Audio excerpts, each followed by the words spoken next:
Entonces, ahora sí, les vamos a dar la bienvenida a un nuevo encuentro de este ciclo de charlas virtuales en su edición 2021, ciclo que nosotros llamamos Entre el aire y el agua, el Observatorio Hidrometeorológico de Córdoba te cuenta.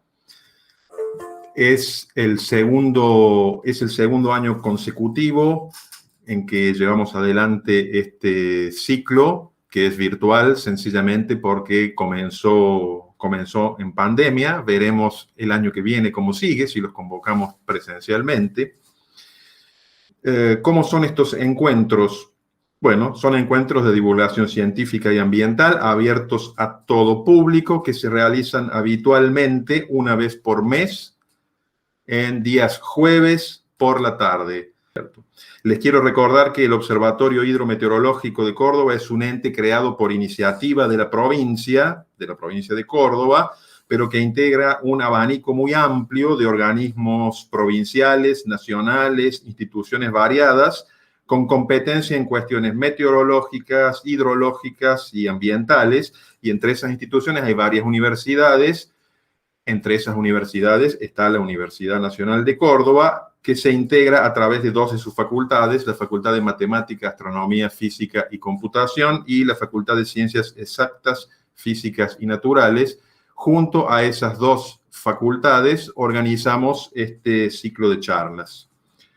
Bien, entonces ahora pasemos al tema de hoy y a nuestro invitado de hoy, que es Alberto Chimino, de la Administración de Parques Nacionales.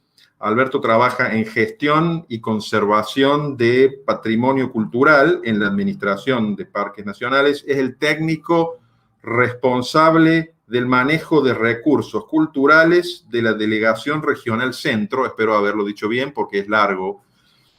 Y esa Delegación Centro abarca varias provincias: Córdoba, San Luis, San Juan, La Rioja, Entre Ríos, Santa Fe y Buenos Aires. Espero no haberme equivocado. Alberto me corregirá si me he equivocado. Se ocupa actualmente de la gestión del patrimonio cultural relacionado con los parques nacionales de esta región, que son varios. La formación de Alberto es en antropología y va a relatar diversos aspectos relacionados con el avance de la puesta en valor y la apertura al público, esperemos, del Parque Nacional Tras la Sierra, que se localiza en la ex estancia Pinas.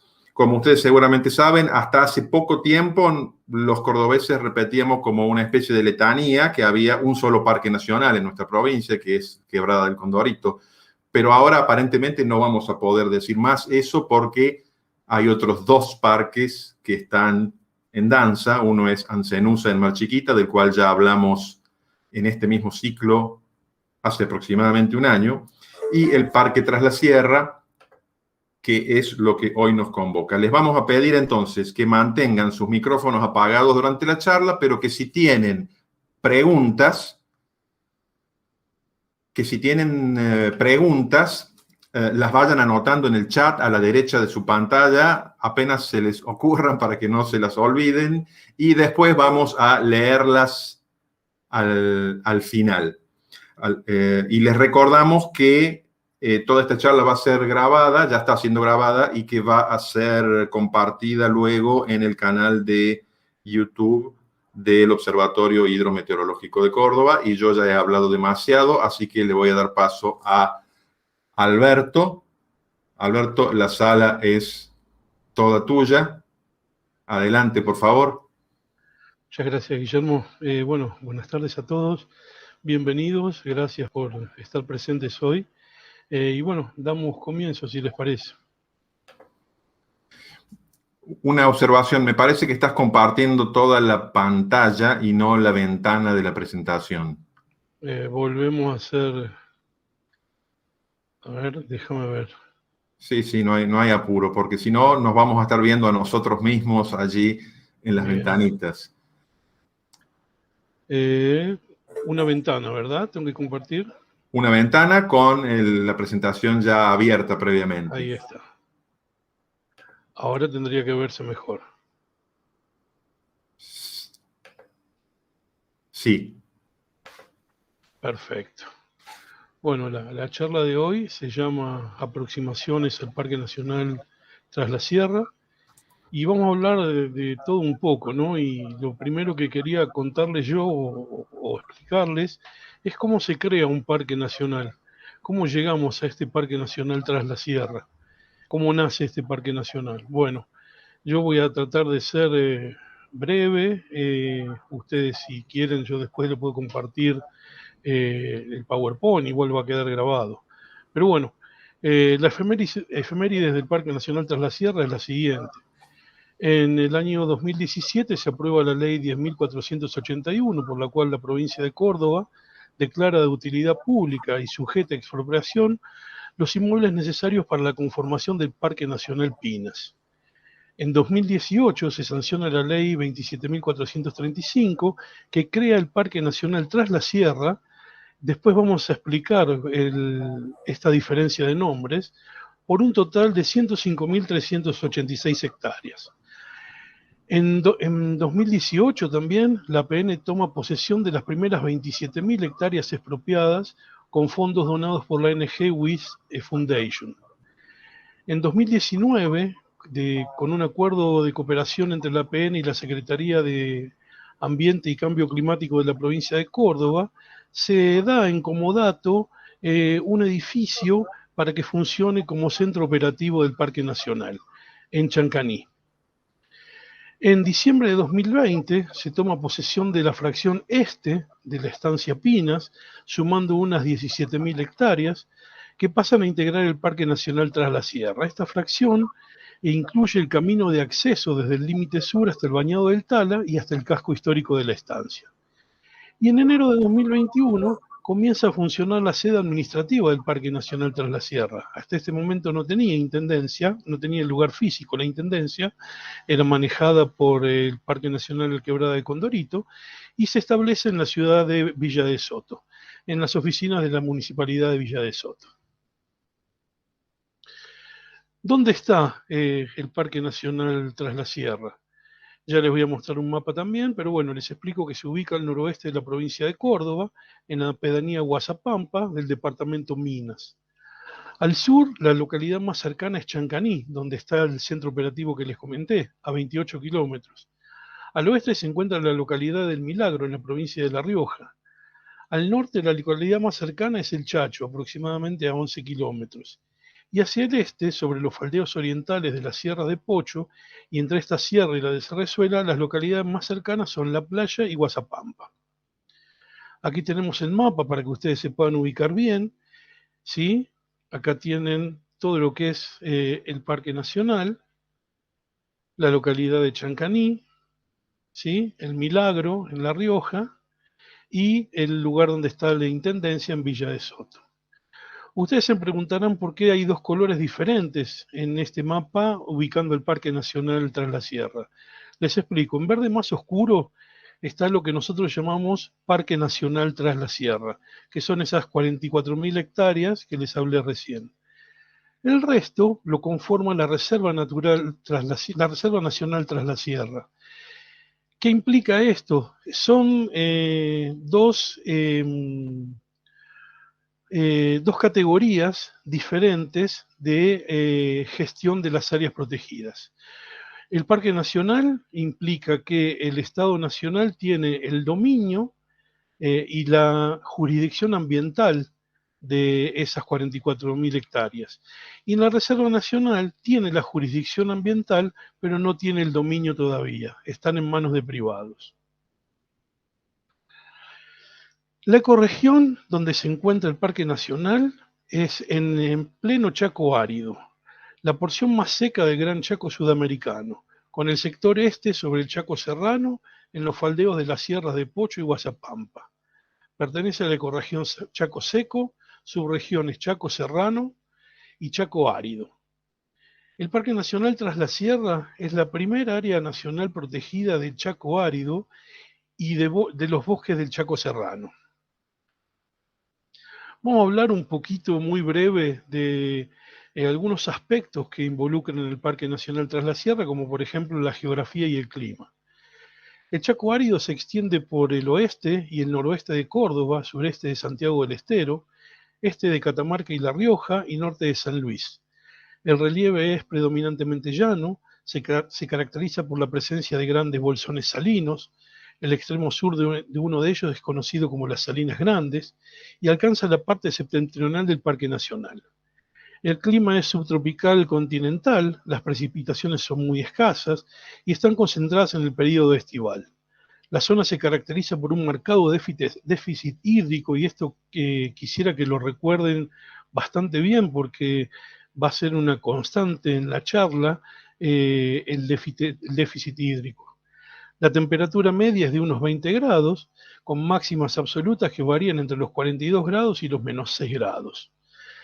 Un pequeño sector de la porción oriental del Parque Nacional se encuentra dentro del Chaco Serrano. Se trata de los faldeos occidentales de la sierra de Guazapampa y de Pocho, con pendientes sumamente abruptas, quebradas profundas y paredones verticales, y en este caso las precipitaciones son un poco mayores que en lo que se da en la parte llana. En cuanto a la hidrografía, tratándose de la porción más árida de la provincia, los cursos de agua son extremadamente escasos, proviniendo de las sierras de Pocho y de Guazapampa, y desaguando hacia el oeste, debido a la elevada evapotranspiración y la alta permeabilidad del suelo. Estos arroyos se infiltran ni bien llegan a la llanura y la mayoría de ellos se secan durante el invierno. Sin embargo, el Parque Nacional es excepcional en este sentido, ya que presenta agua durante todo el año en una vertiente cercana al casco de la estancia. Esto también le voy a pedir que lo recuerden porque es bastante importante en el desarrollo, sobre todo de la existencia de lo que fue la estancia Pinas. Además, son importantes los aportes de los arroyos de Charquina y Agua de la Quebrada, que fluyen desde la sierra de Guazapampa a la altura de la localidad de La Playa hacia el sector noreste del área protegida. Con respecto a la flora, nosotros vemos que tenemos dos tipos de bosque, ¿no? El bosque y matorral de llanura y el bosque y matorral serrano. En el primero es típico del Chaco árido y la especie que lo representa es el quebracho blanco. También se pueden encontrar algarrobo, mistol, cactáceas arborescentes como el cardón de las salinas y el ucle. Y en el caso del bosque y matorral serrano, los faldeos occidentales del bosque serrano son los que se encuentran dentro del Parque Nacional. En este caso se encuentran dominados por el orco quebracho o quebracho de la sierra, y la presencia de este árbol otorga al paisaje una belleza particular, sobre todo a fines del invierno cuando sus hojas se tornan de un color rojizo. Es muy lindo ver esto. A mí me tocó presenciarlo cuando fui a principios de septiembre y la verdad que es muy lindo el paisaje con esa coloración. Bueno, acá tenemos un ejemplo de lo que sería el quebracho blanco. Acá cometí el error de no ponerle nombre, sepan disculpar. Con respecto a la flora, algo importante es que los bosques presentes en el Parque Nacional están catalogados dentro de las categorías rojo y amarillo del mapa de ordenamiento territorial de bosques nativos vigentes para la provincia de Córdoba. En la provincia de Córdoba solo queda aproximadamente un 3% del bosque nativo en buenas condiciones ecológicas y funcionales como el que había hace 100 años. En el oeste de la provincia, la región donde se ubica el Parque Nacional, se encuentran más del 70% de ese porcentaje crítico. Por lo tanto, allí radica la importancia del área protegida también.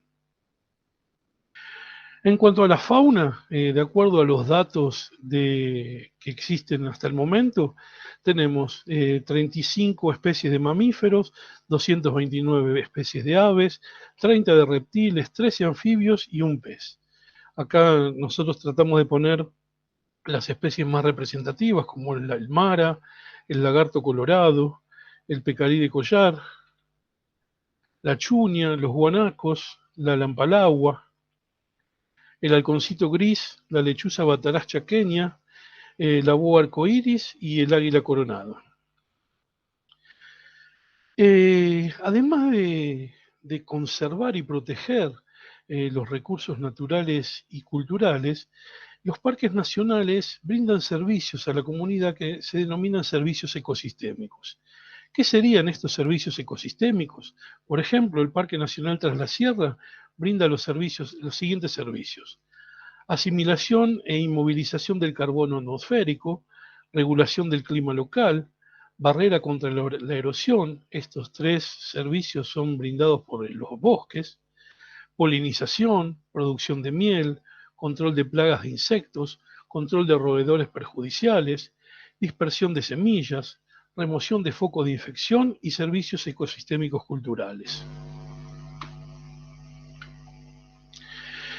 Si bien el Parque Nacional todavía no está abierto al público, recién se está formando, recién está teniendo gente, ya vamos a ver después cómo se componen, una de las misiones que tienen los parques nacionales es desarrollar la investigación, fomentar la investigación. Y en este caso, desde la dirección regional donde trabajo yo, se han aprobado 4 autorizaciones de investigación que tienen que ver con las siguientes temáticas, como por ejemplo, la coexistencia de humanos y carnívoros en 2 fronteras agroganaderas de Argentina, efectos del tipo de uso de suelo y la presión de caza sobre dispersión de especies nativas del Chaco árido, mediada por mamíferos, determinación de la distribución geográfica y la estructura genética poblacional de 3 especies de mamíferos amenazadas en la provincia de Córdoba, y por último, la situación poblacional y saberes populares del loro hablador en el noroeste de la provincia de Córdoba. Ahora, habiendo tocado los principales temas relacionados con los recursos naturales, me voy a dedicar un poco más a mi tema, que es el patrimonio cultural. Si voy muy rápido, me avisan. La idea es que pueda entenderse esta charla y que sea enriquecedora para todos. Como les dije, el Parque Nacional es bastante nuevo, no ha habido investigaciones previas y tampoco hay investigaciones sistemáticas relacionadas con el patrimonio cultural dentro del Parque Nacional, ni con temas arqueológicos, ni con temas históricos, ni con temas relacionados con el patrimonio cultural inmaterial. El área cuenta con algunas manifestaciones culturales que han sido relevadas recientemente, sobre todo relacionadas con la época en que la ex estancia Pina fue propiedad de Lisandro de la Torre. Y el Parque Nacional tiene una ubicación estratégica, digamos, porque está entre 2 unidades culturales de gran importancia arqueológica, tales como la Reserva Arqueológica de Guazapampa y todos sus sitios arqueológicos en el este, y los Llanos Riojanos en el oeste.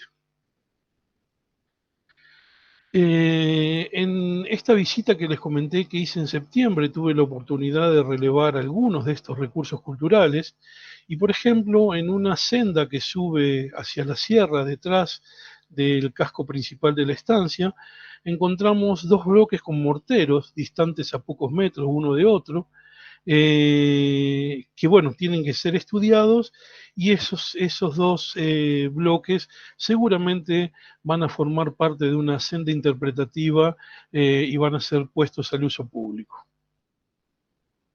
Ahí están las imágenes de los 2 sitios, uno tiene 3 bocas y el otro tiene 4, que son típicos morteros que se hallan en la provincia de Córdoba, ¿no? Bueno, la estancia Pinas existe aproximadamente desde el siglo XVIII y su iglesia comenzó a construirse en 1830 y fue terminada en 1833. En torno a esta iglesia, a esta capilla, a este oratorio, se levantaban ranchadas que conformaban una pequeña población, donde se armaban peregrinaciones, se armaban fiestas o romerías, como se le decía antes. Fue un centro religioso durante muchas décadas, dado que no había otra capilla a más de 100 kilómetros a la redonda. En ese momento, Pinas no estaba desarrollada como un establecimiento agropecuario.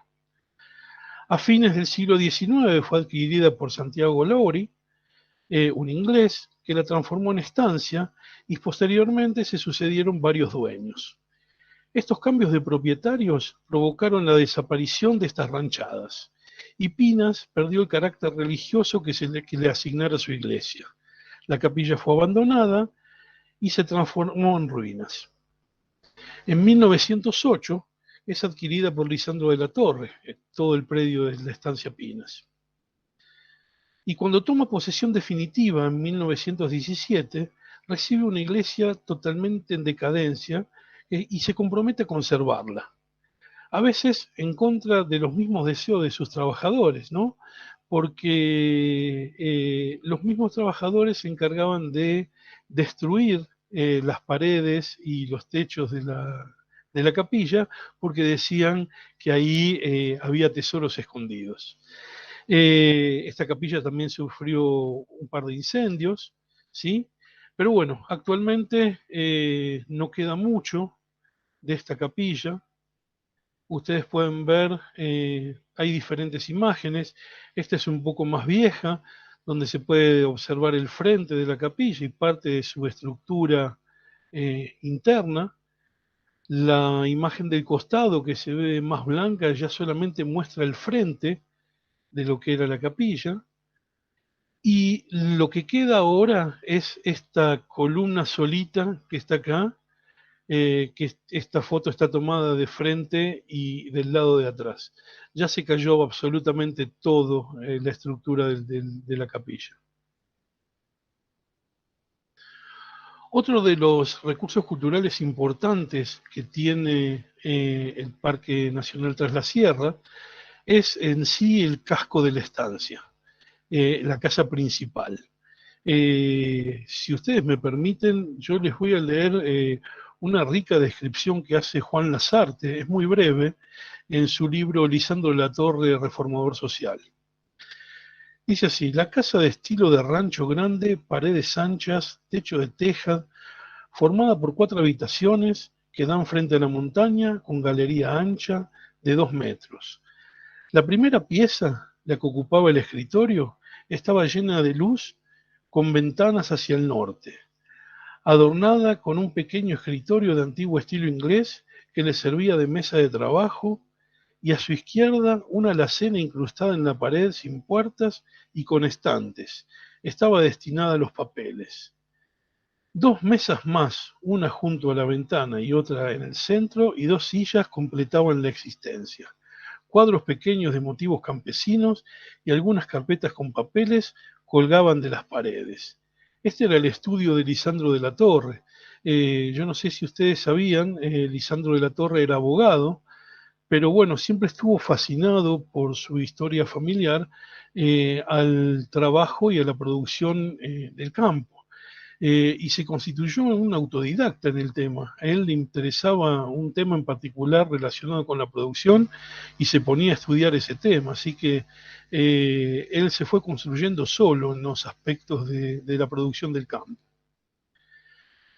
El comedor, la segunda pieza, un poco más grande que la anterior, con muebles de estilo moderno, adornaba sus paredes 3 cuadros de paisaje y una hermosa litografía de origen inglés, en la cual Blücher y Wellington a caballo se estrechaban la mano después de una gran batalla. La vajilla era buena y de calidad. En un rincón yacía un nivel de marca italiana, la azada, el pequeño serrucho y el pico que usaba cotidianamente. Porque Lisandro de la Torre, además de ser un estudioso de las tareas del campo, también trabajaba el campo con sus manos. La última habitación, el dormitorio, formaba la terminación sur del edificio. Estaba amueblado por una cama de bronce sencilla, una mesa de luz, un ropero de cedro y en su pared norte una pequeña alacena metida en la misma. Como alfombra, junto a la cama, una piel de puma cazado en pinas. Se veían en las paredes 2 cuadros de firmas francesas, uno representando una mujer elegante de hace 30 años y el otro una marina. Entre esta y el comedor se situaba la habitación destinada a los huéspedes, que fueron relativamente muy pocos en los últimos años. Las otras dependencias, situadas en la parte posterior de la casa, estaban ocupadas por Bustos y su familia. Bustos era el mayordomo de Lisandro de la Torre en Pinas. Bueno, esta es una imagen de lo que sería el frente de este casco principal, de esta casa principal de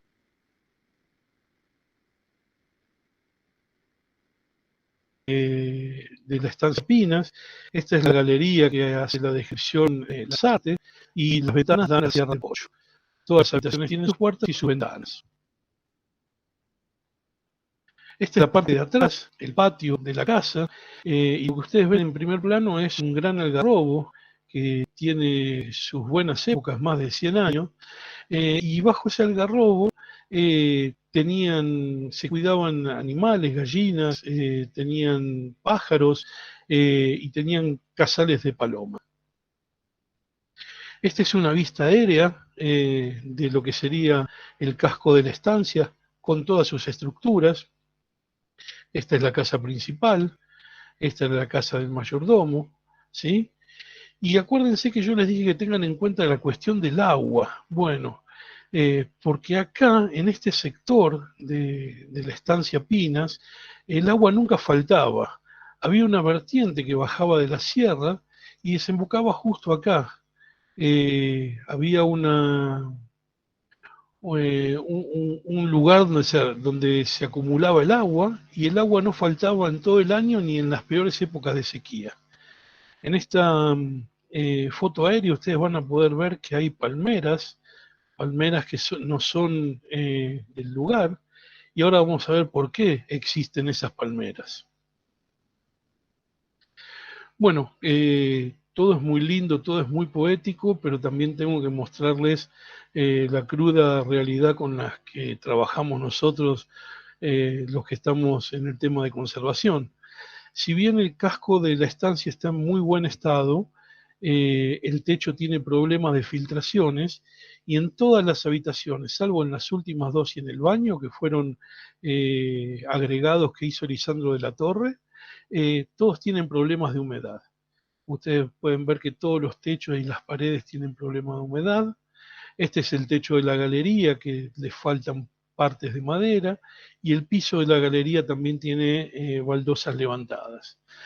La idea a futuro, cuando se abra el Parque Nacional, es destinar gran parte de estas habitaciones a hacer un museo, una muestra interpretativa acerca de la vida de Lisandro de la Torre en la estancia Pinas. Pero bueno, para eso necesitamos primero poder arreglar el edificio. Ustedes saben que en este contexto de pandemia ya llevamos 2 años y se hace muy difícil poder hacer estos trabajos.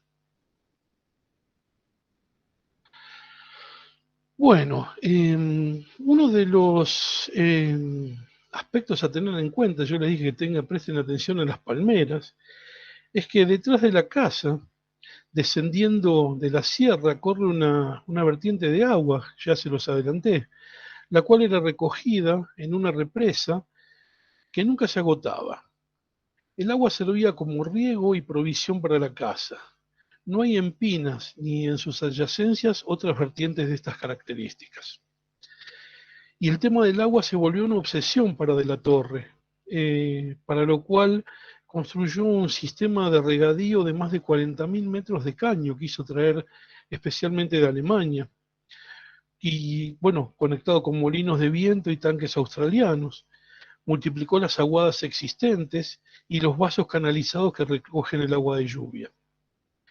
Apenas instalado en Pinas, emprende la plantación de múltiples árboles frutales en torno a la casa, tales como parrales, naranjos, higueras, palmeras datileras, que eran las que veían ustedes en la imagen aérea, y plantaciones de sandías.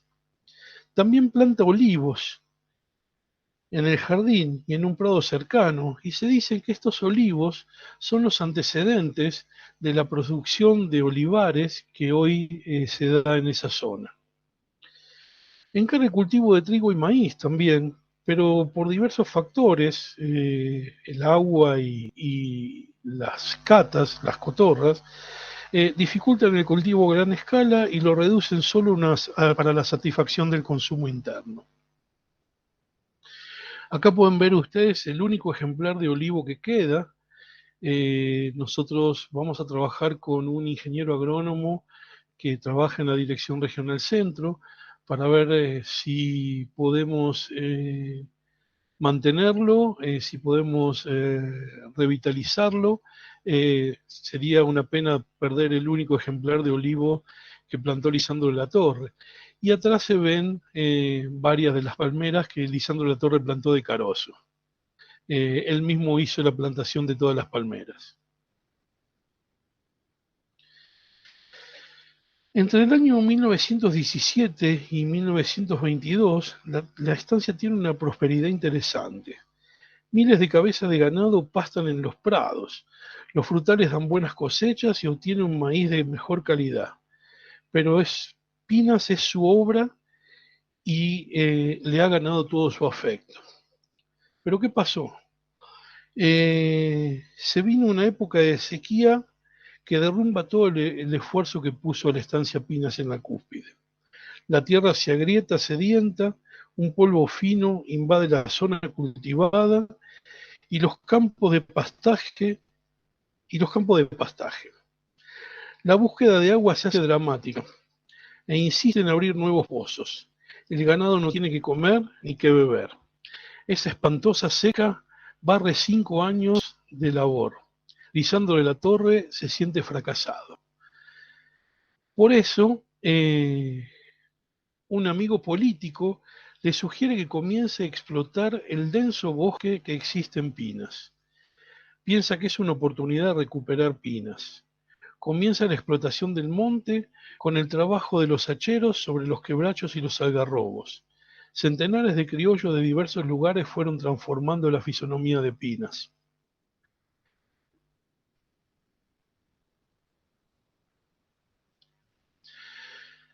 Después fue necesaria la faena en el aserradero, donde se producían los durmientes, postes y varillas.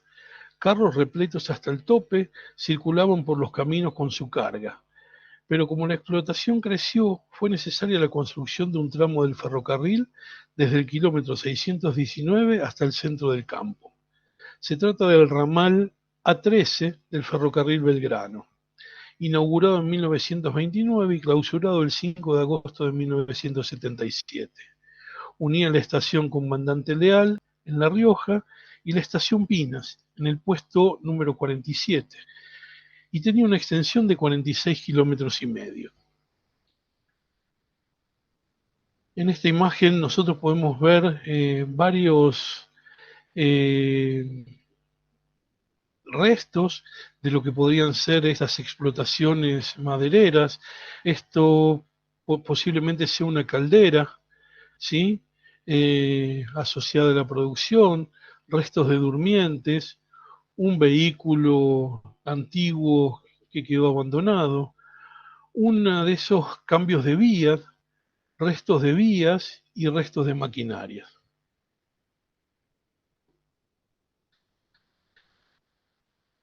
Entre los años 1924 y 1930, esta explotación dio un buen resultado. Pero los años después de 1929 y sobre todo en el 34 fueron de una sequía espantosa para la región, con mortandad de ganado y la adición de más pérdidas. En 1939, Lisandro de la Torre entrega el campo al Banco Español, su principal acreedor, donde tenía una hipoteca, y no vuelve más a Pinas. 2 o 3 años después, Juan Feliciano Manubens Calvet compra la estancia Pinas al mismo banco.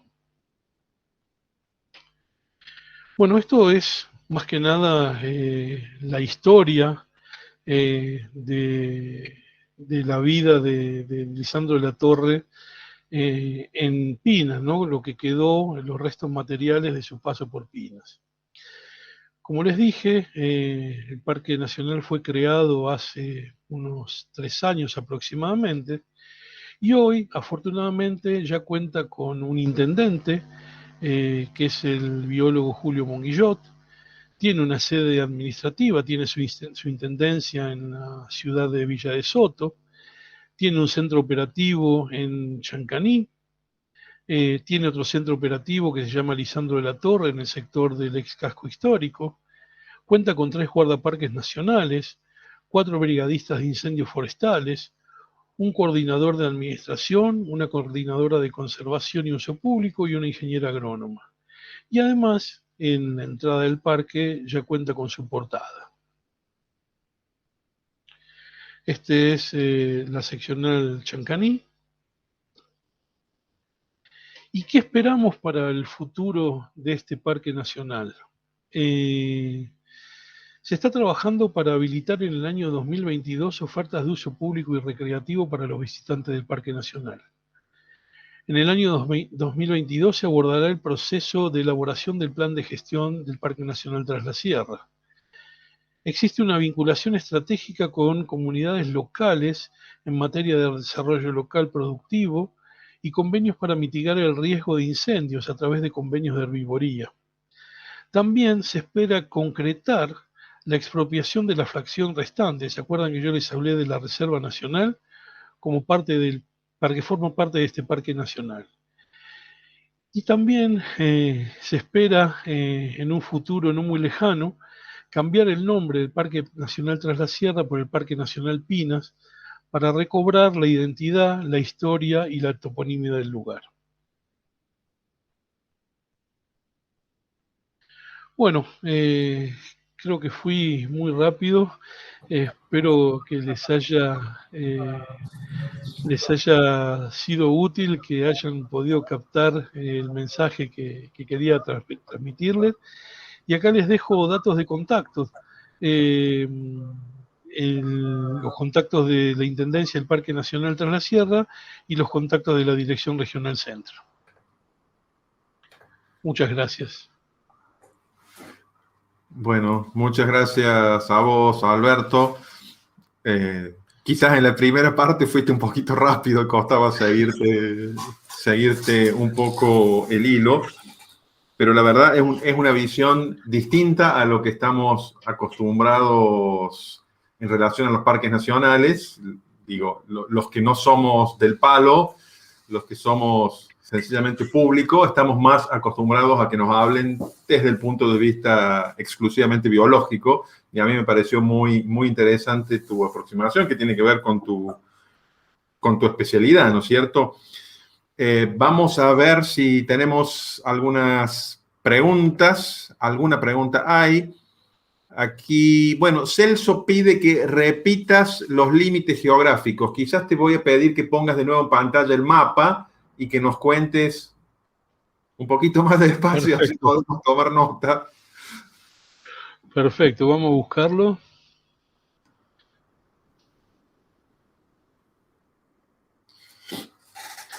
Ahí está, la ubicación geográfica. Está al noroeste de la provincia de Córdoba, en la pedanía de Guazapampa. Perdón, ¿estás compartiendo?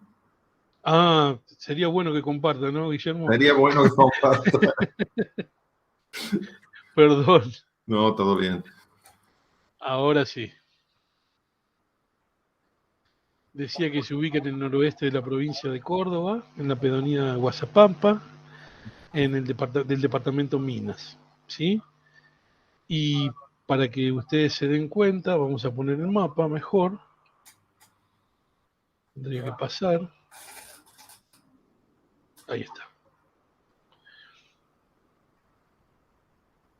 O sea, estamos en el límite de la provincia con la provincia de La Rioja, ¿sí?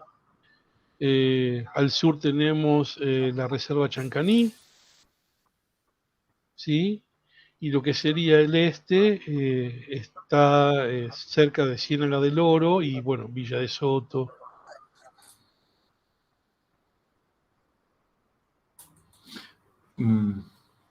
Ok. La parte este, el límite este del parque, ¿llega al filo de la sierra?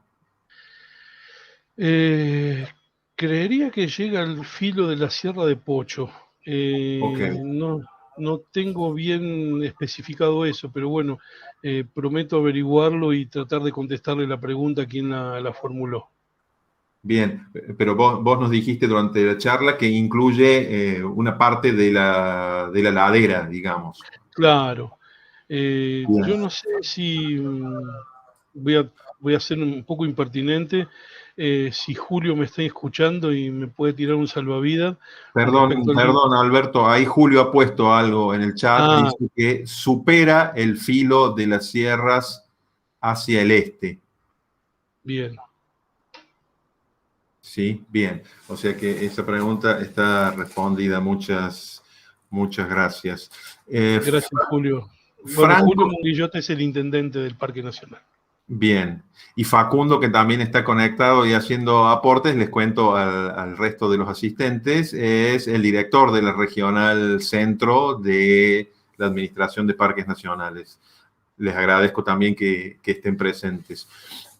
Franco Flores nos pregunta cuántas hectáreas tiene. Vos ese dato lo diste, pero quizás si lo podés mostrar de nuevo. Sí, lo volvemos a mostrar. El Parque Nacional tiene 44.000 hectáreas y la Reserva Nacional tiene 61.386 hectáreas. Hacen un total de 105.386 hectáreas.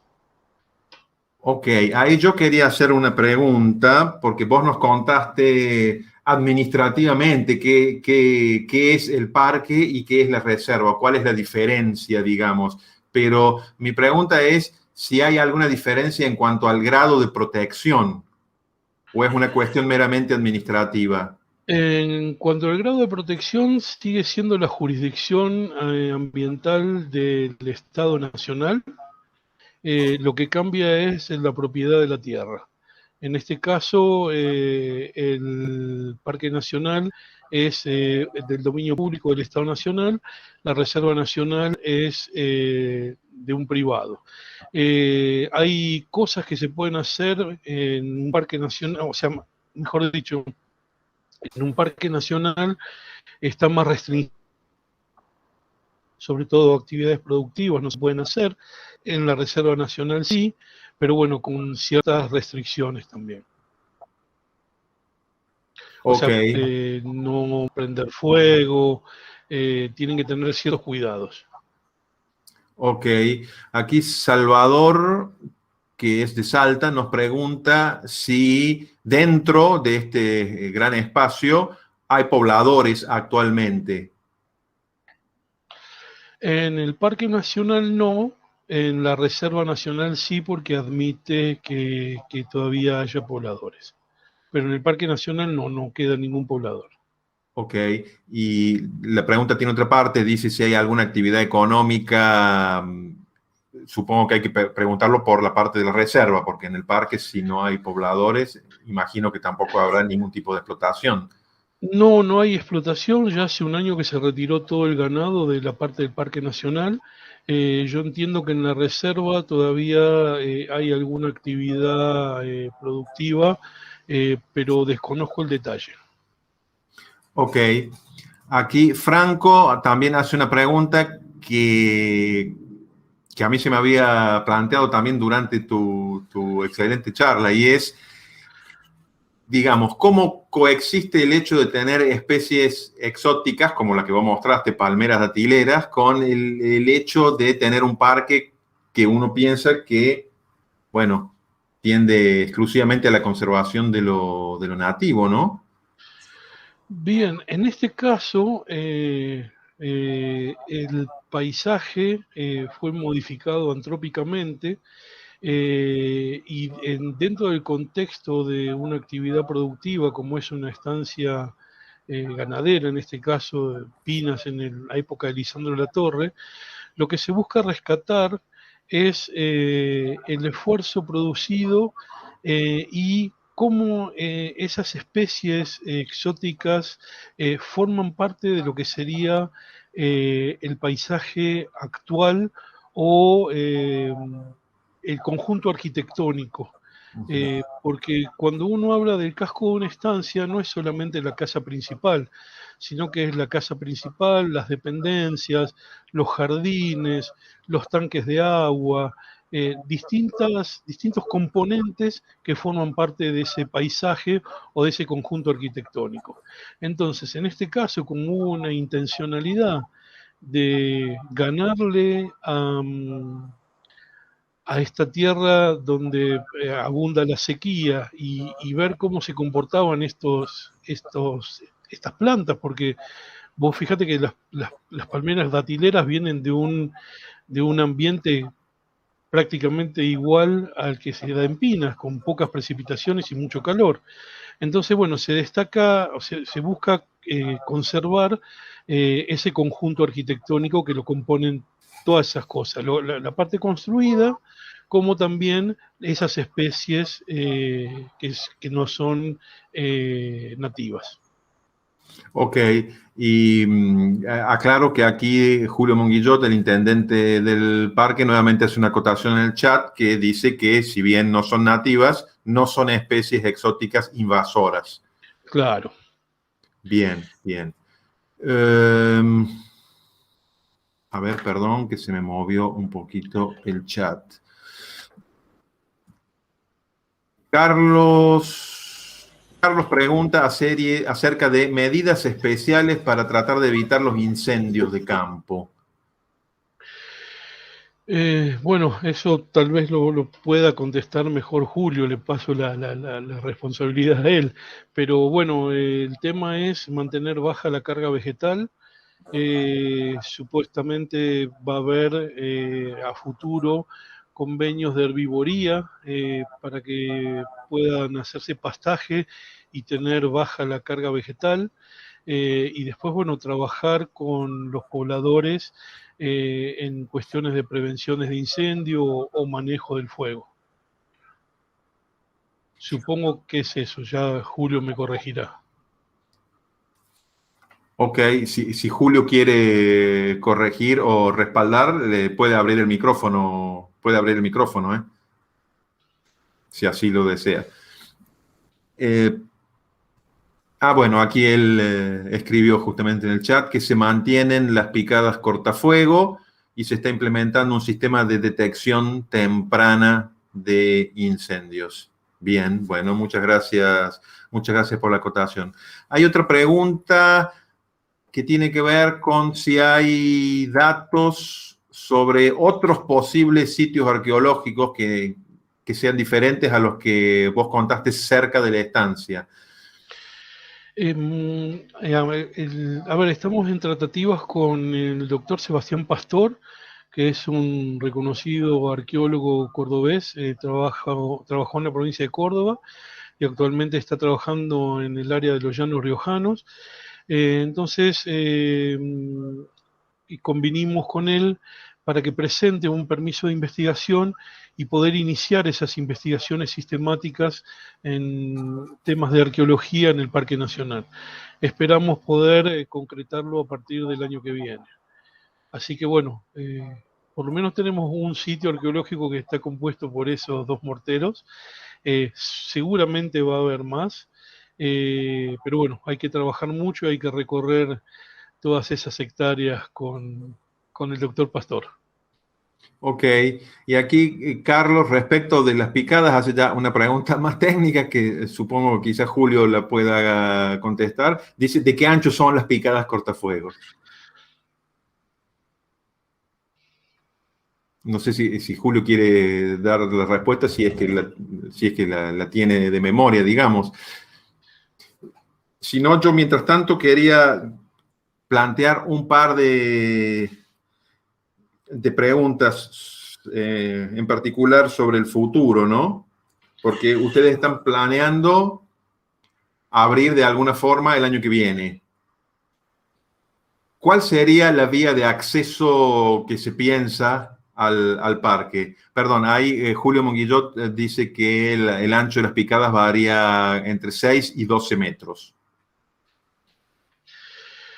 Bueno, como te dije, nosotros tenemos planeado contar con una apertura del parque para el año que viene, para el 2022, y el acceso por ahora sería por el sur.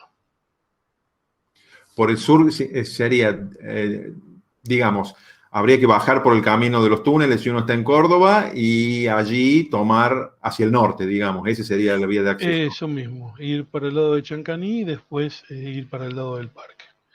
Por lo menos eso es lo que se tenía planeado en un primer momento. Yo sé que hay distintas tratativas para abrir otros caminos, pero no sé en qué estado estarán las negociaciones. Ok, porque yo recuerdo, si bien a Pinas en particular no he ido, pero el camino, digamos, de la zona de Chancaní, el viejo camino que va para El Rioja, es prácticamente intransitable, ¿no es cierto? El acceso desde el oeste es complicado. Bueno, ahí Julio en el chat puso algo que se está viendo el camino desde Cerrezuela, que era el camino que usaba Lisandro de la Torre cuando venía de Buenos Aires a Pinas. Lisandro de la Torre llegaba en tren a Cerrezuela, a veces pasaba un rato o hacía noche en un hotel que se llamaba La Bella Italia, y lo iba a buscar su mayordomo y lo trasladaba directamente a la estancia Pinas. Ese sería el camino tradicional, digamos, ¿no? Que existe también la idea de hacer una puesta en valor de ese camino y hacer una puesta en valor de la figura de Lisandro Latorre en Cerrezuela. Ok, es decir, ese camino del cual está hablando desde Cerrezuela entra desde el norte, digamos. Eso mismo, sí, sí. Ok, ok, ok. Bueno, aquí hay varias personas que felicitan, entre ellos Facundo. Agradecen la invitación. Bueno, hay varios comentarios muy elogiosos hacia la charla. Ha interesado mucho.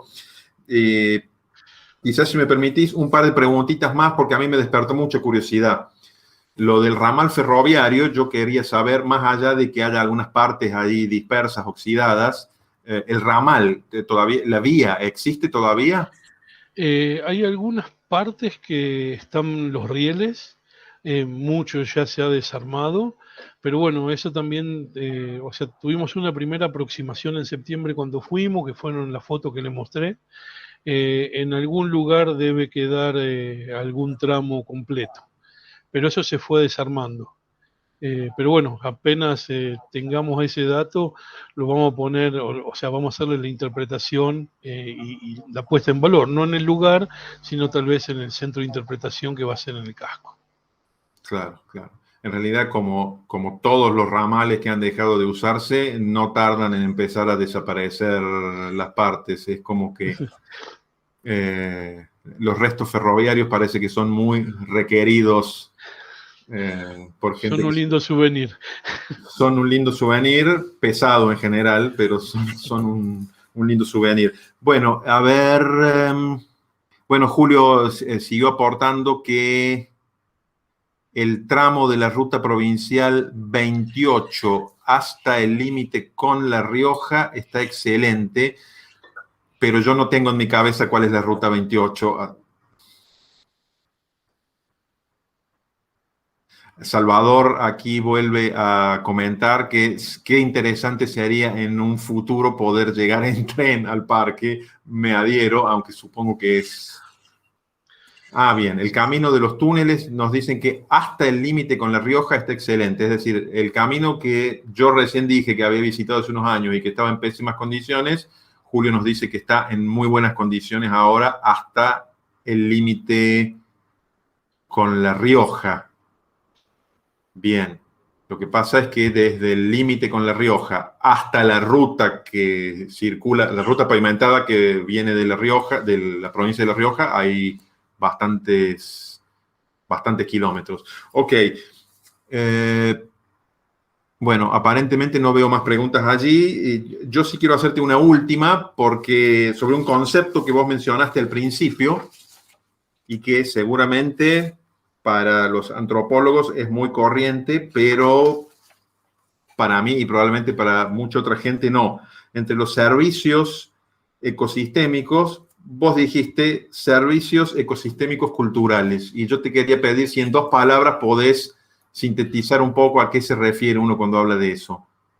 Sí, generalmente está asociado a los conocimientos tradicionales sobre las plantas medicinales o plantas aromáticas. Es el uso o el conocimiento tradicional que tienen las distintas comunidades sobre esos recursos naturales. Clarísimo, clarísimo. Bueno, hay muchas felicitaciones para vos, Alberto, por la charla. Ha sido muy interesante. Yo quiero agradecerte en nombre del Observatorio Hidrometeorológico de Córdoba, a vos y también, bueno, en este caso a Facundo y también a Julio, a quien no conozco, pero espero poder conocer pronto y, ¿por qué no?, visitando el Parque Nacional Pinas. Digo, justo antes de la charla hablábamos con Alberto justamente, yo le preguntaba por qué le habían puesto Tras la Sierra al parque, si en realidad no está en lo que habitualmente llamamos el Valle de Tras la Sierra, ¿no es cierto? Pero ya hemos visto que la idea es cambiar en algún momento ese nombre y que pase a llamarse Pinas. Entonces, les agradecemos a Alberto y a toda la Administración de Parques Nacionales Regional Centro, a todos ustedes también por conectarse, y antes de saludarlos y despedirlos, les quiero comentar cuál va a ser nuestro próximo encuentro, la siguiente charla virtual de este ciclo que llamamos Entre el aire y el agua. Vamos a estar hablando de meteorología con dos personas propias del Observatorio Hidrometeorológico, que son Edgardo Pierobón y Rafael Di Marco, que nos van a contar cómo trabajan los meteorólogos, porque todos estamos acostumbrados a recibir el producto que es un pronóstico meteorológico o los datos del tiempo, pero ellos nos van a contar cuáles son todas las fuentes de información que usan, que son muchas, y cómo compatibilizan todos esos datos. ¿Cómo compatibilizan el dato de un modelo meteorológico con los datos medidos ahora, con los datos que proporciona el radar meteorológico y con los que proporcionan incluso los satélites, ¿no es cierto? ¿Cómo arman ese rompecabezas todos los días? Así que los invito a todos ustedes, a Alberto, a vos también, estás invitado para la próxima charla, ya les vamos a estar enviando cuando estemos cerca de la fecha la invitación. De nuevo, muchas gracias. Recuerden que toda esta charla ha quedado grabada y va a ser subida al canal de YouTube del Observatorio Hidrometeorológico, cuya dirección está en la sala de chat al principio.